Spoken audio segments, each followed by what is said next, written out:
Tonight I'm going to be testing my Lehigh Defense 122 grain controlled chaos bullets. I'm going to be shooting prone at roughly at about 200 yards, and I don't know if you can see the feeder out that way.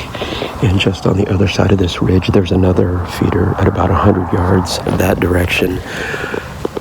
The plan tonight is really to shoot a hog first. The moon is going to come out somewhere around 12:30, 1 o'clock in the morning. And if I don't get a hog by then, I'm going to set up my Fox Pro collar, or turn on my Fox Pro collar, which is just out there. And I've also got my Alpha Dog way up on that hill that way. I know there's been some raccoons coming out to the feeder. There's a really big one that the landowner wants me to shoot. But I really want to call in a coyote.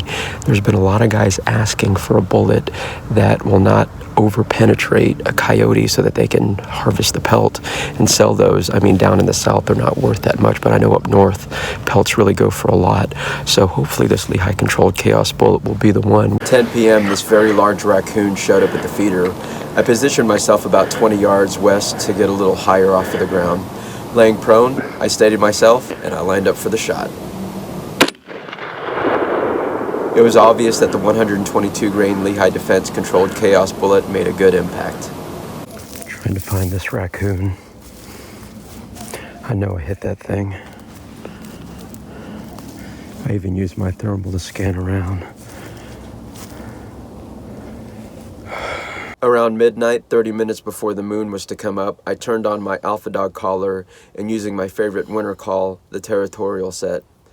As soon as I swung my 6.5 Creedmoor around that was mounted to my hog saddle and Manfrotto tripod, I noticed this pair of coyotes on my neighbor's property working my direction.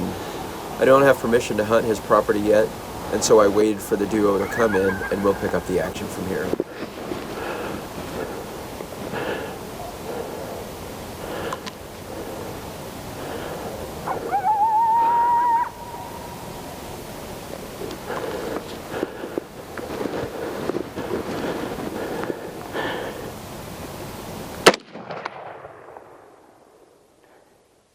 It was a good impact, and if you replay the video, you can hear a solid bullet thud.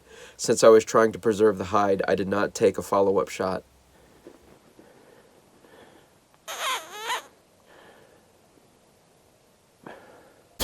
I hit that coyote somewhere right around here. I spent the last 30 minutes trying to track any sign of it. It was definitely a hit, as you can see in the video. But this is the third time I've had the same result with the controlled chaos. I will not be using that bullet again. Next week, I'm going to be testing my Hornady 100 grain AMAX bullets. There's been a lot of coyotes on this property, so hopefully I'll be able to dispatch one. So stay tuned for my next adventure.